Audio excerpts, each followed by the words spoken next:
Well, let's go for a drive.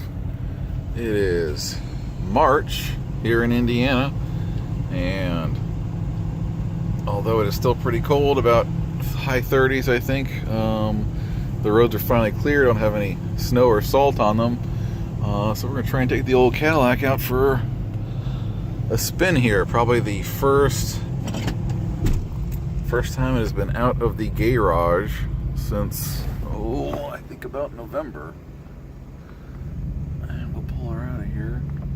Getting this car in and out of the garage is a not indelicate operation. Cars that are almost 20 feet long, not being designed for the modern garage. So we don't do a 3-point turn, we do a 5-point turn here. But she's running pretty good. Let's see if we can get her in that's neutral. There's the first drive.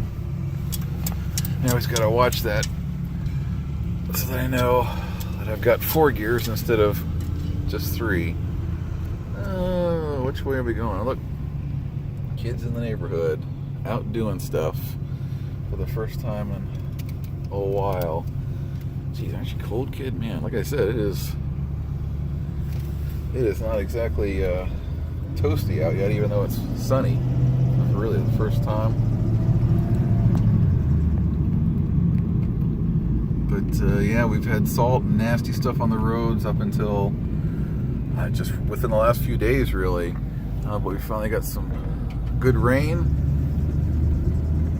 and the Cadillac seems to be doing okay. Of course, something you have to worry about here is gas going bad. I've got almost a full tank, about 3/4, I think.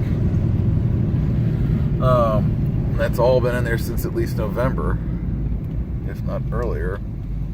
And the modern blends of gasoline, you know, they're very environmentally safe compared to their older versions, but they also are very prone to start breaking down a lot quicker. Really, within 3-4 weeks, most modern blends of gas will start breaking down, and you know, you don't have to worry about going completely awful. I mean, I think you know 6-8 months sitting in a gas tank isn't going to be horrible, as long as it's not getting like sediment in it or anything like that. But here's one of the famous roundabouts of Carmel, Indiana. Most roundabouts of any city in the United States. I complain about them like everyone else does until you actually use them, and they realize they're much faster than stoplights and much safer. We used to have a stoplight at that intersection, and my gosh, you would sit there for 3 minutes, wait for that thing to change, and now it's always just zip, zap, zoop. But yeah, I think the gas is probably okay. Probably the best thing for me to actually do is drive this car as much as I can, get as much of that burn out of there, and put in a fresh tank in. But you can see the trees. There's no hint of spring around here yet. It's March 19th as I'm recording this.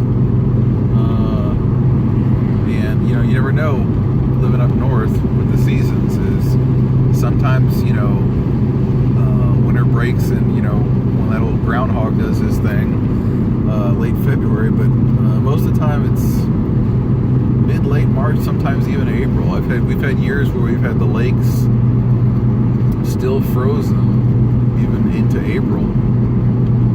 You know, I'm from Florida originally, and people there complain about the heat, and rightfully so, but I tell my friends down in Florida, it's like, hey, you know, you may think you have it rough during the summer there, but you know, winter in Indiana, you know, basically lasts, you know, we'll often have times like this where we'll go 4 or 5 months before being really able to go outside and do stuff. And certainly, so you can see here, that's been about 5 months, 4.5 months, something like that, since I drove the Cadillac. Doing okay. Hesitated a little bit coming around the corner. It doesn't seem like it's in danger of stalling out or anything like that, so I don't think we're going to worry about making a call to old Mr. AAA. Yeah, that's the life owning a classic car. up north where you get real winters is the cars just go into hibernation for a few months. Where, I mean, yeah, you can take it out on the road if you really want to, but it's not advisable. The snow's, the cars slip around in the snow with all that rear power. The salt is terrible for the cars if you're trying to keep the rust off of it. So most people like me, I mean, sometimes you'll get a break, like in late December, maybe late January, where you'll get a weekend that's warm and you can actually take the car out, but didn't really get one this year. So this is the Cadillac's first ride, probably certainly before Thanksgiving, probably like early to mid-November is the last time this car was driven. It's doing great. It's funny with this car, all the things I've been through. Over 2 years now that I've owned it. No, excuse me, over 3 years now that I've owned it.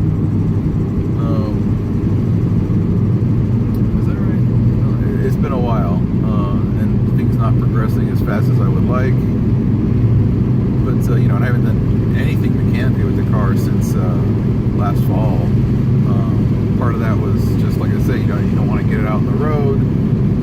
I don't want to go through another thing where I had the car sitting outside for the entire winter like it did last year. I'm doing pretty much anything under my power to avoid having that happen again. So this go around, I just chose not to have anything done on the car during the winter. So it basically just sat in my garage. I started up about 3-4 times, maybe about once a month or so. Let it run for 10 minutes, get up to temperature. All the seals and everything get warmed up and lubricated. But yeah, that's the way it is up north. Your baby cars, they just go into hibernation, and you don't see them on the road very much at all. It's just the way of the world up north. Every place in the country has its ups and downs. Up north, it's well, you have to put a lot of things in life on hold for a few months. You can't go outside, you can't take your kids to the park, you can't go bicycle riding. My kids were out bicycle riding today for the first time in a while. But I'll tell you, the springs and the summers and the autumns here are pretty awesome. And that is prime time for driving a 1959 Cadillac around Indiana. And I'm so glad to be getting back into that season once again. Thanks for watching.